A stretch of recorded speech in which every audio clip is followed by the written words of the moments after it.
사사기를 세 부분으로 나누어 볼 수 있다고 했고, 지금 그 첫 번째 부분인 사사기 서론과도 같은 사사기 앞부분을 공부하고 있어. 사사기 앞부분이 중요한데, 왜냐하면 이곳이 사사기가 어떻게 펼쳐질지를 말해주고 있는 원인과도 같은 부분이기 때문이야. 그 부분 중에서 이번 시간에는 광야 2세대, 그 다음 세대들도 하나님을 알았는가에 대해서 공부해 보도록 할 거야. 먼저 여호수아와 광야 2세대는 무엇 때문에 끝까지 하나님을 섬길 수 있었으며, 광야 2세대, 다음 세대는 왜 하나님을 떠나 가나안 종교와 문화에 빠지게 되었고, 그 결과는 그들이 어떻게 되었는지에 대해서 살펴보도록 할 거야. 여호수아 24장 31절에 이스라엘이 여호수아가 사는 날 동안과 여호수아 뒤에 생존한 장로들, 곧 여호와께서 이스라엘을 위하여 행하신 모든 일을 아는 자들이 사는 날 동안 여호와를 섬겼더라. 사사기 2장 7절, 백성이 여호수아가 사는 날 동안과 여호수아 뒤에 생존한 장로들, 곧 여호와께서 이스라엘을 위하여 행하신 모든 큰 일을 본 자들이 사는 날 동안 여호와를 섬겼더라 라는 말씀에서 보면 누가 등장하냐면 여호수아와 여호수아 뒤에 생존한 장로들이 나와. 그 여호수아는 갈렙과 함께 출애굽한 광야 1세대 중 가나안 땅에 들어간 유일한 사람들이었어. 그러므로 좀 전에 읽은 31절과 7절에 나오는 여호수아 뒤에 생존한 장로들은 광야 2세대들인 거야. 성경은 이들에 대해 여호와께서 이스라엘을 위하여 행하신 모든 일을 아는 자들, 여호와께서 이스라엘을 위하여 행하신 모든 큰 일을 본 자들이라고 말하고 있어. 이처럼 광야 2세대는 하나님께서 행하신 모든 일을 알았기 때문에 끝까지 하나님을 섬길 수 있었고, 이런 하나님이 행하신 모든 일들을 본 여호수아와 이들이 사는 날 동안 이스라엘 백성들이 하나님을 섬겼다고 말하고 있어.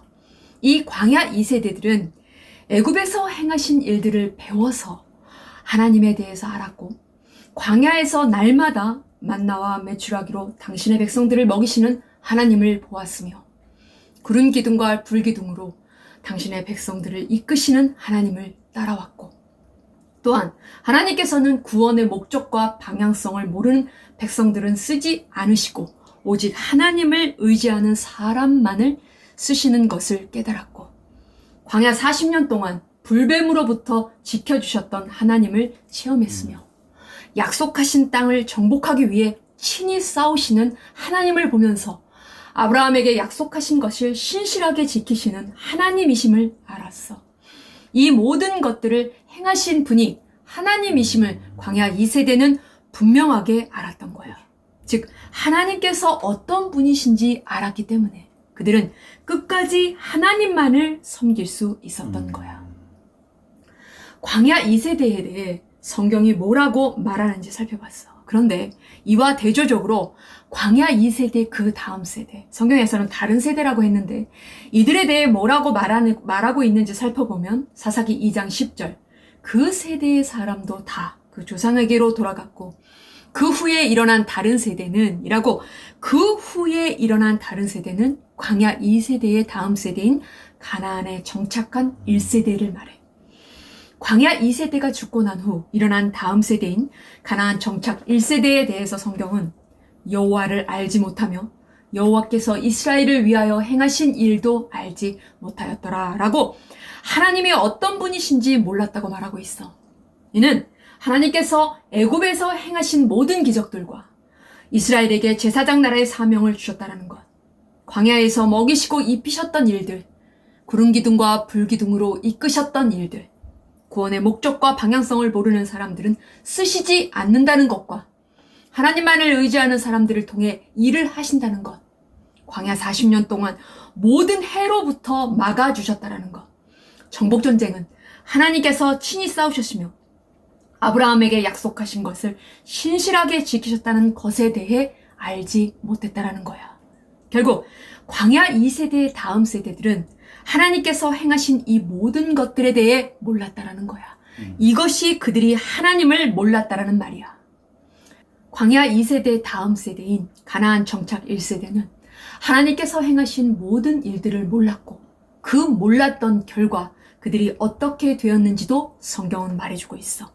사사기 2장 11절부터 12절에 보면은 이스라엘 자손이 여호와의 목전에 악을 행하여 바알들을 섬기며 애굽 땅에서 그들을 인도하여 내신 그들의 조상들의 하나님 여호와를 버리고 다른 신들 곧 그들의 주위에 있는 백성의 신들을 따라 그들에게 절하여 여호와를 진노하시게 하였으되라고 하나님을 몰랐기 때문에 하나님 앞에서 이방신과 온갖 우상들을 섬겼고 애굽에서 인도해 내신 여호와를 버렸어.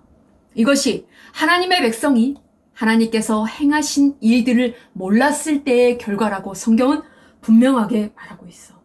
아무리 약속의 땅을 정복하고 하나님만 섬기겠다는 믿음을 끝까지 지킨 광야 2세대의 자손들일지라도 하나님이 어떤 분이신지 배우지 않으면, 하나님이 행하신 일들을 배우지 않으면 하나님을 알 수 없어. 이처럼 신앙은 혈통으로 되는 것이 아니야. 신앙은 날마다 가르치고, 날마다 배우고, 날마다 깨닫고, 날마다 지키면서 형성되는 거야. 그런데 하나님을 몰랐다라는 것은 하나님에 대해서 배우지 않았다는 것이고, 뿐만 아니라 사사기 3장 5절부터 6절, 그러므로 이스라엘 자손은 가나안 족속과 헷 족속과 아무리 족속과 브리스 족속과 휘위 족속과 여부스 족속 가운데에 거주하면서 그들의 딸들을 맞아 아내로 삼으며 자기 딸들을 그들의 아들들에게 주고 또 그들의 신들을 섬겼더라 라고 정착한 지 얼마 안 된 상태에서 주변에 남겨둔 가나안 거민들과 혼인했다라는 것은 가나안 정책 1세대가 가나안 거민들의 문화와 종교에 영향을 받았다라는 거야. 다시 말해 정착 세대가 하나님에 대해서 몰랐다라는 것은 하나님 앞에 자기들이 어떤 존재인지 몰랐다라는 것이고 자기들이 무엇을 해야 하는지를 몰랐다라는 것이야. 또한 자기들이 무엇을 소유하고 있는지도 몰랐다라는 거야. 그 결과 자기들의 전 세대인 광야 2세대가 목숨을 걸고 헐어 깨트리고 몰아낸 것들을 다시 세우고 불러들이고 그것들을 하나님처럼 섬기고 따라하게 되었던 거야. 따라서 사사기 뒷부분에 두 사건이 등장하는데 그 두 사건들이 벌어지게 되는 결과를 가져오게 돼. 원인을 제공하게 됐다라는 말이야. 즉 하나님을 알지 못했기 때문에 첫 번째 사건인 미가의 가정과 단지파처럼 복받으려고 하나님과 우상을 겸하여 섬기는 삶을 살게 되고 하나님을 알지 못했기 때문에 두 번째 사건인 베냐민 지파처럼 괴악한 풍습이 하나님 백성들 가운데 생겨나게 된 거야. 그러니 하나님을 아는 것이, 하나님이 행하신 일들을 아는 것이 인생에게 있어 가장 중요한 일이라는 것을 알 수 있겠지?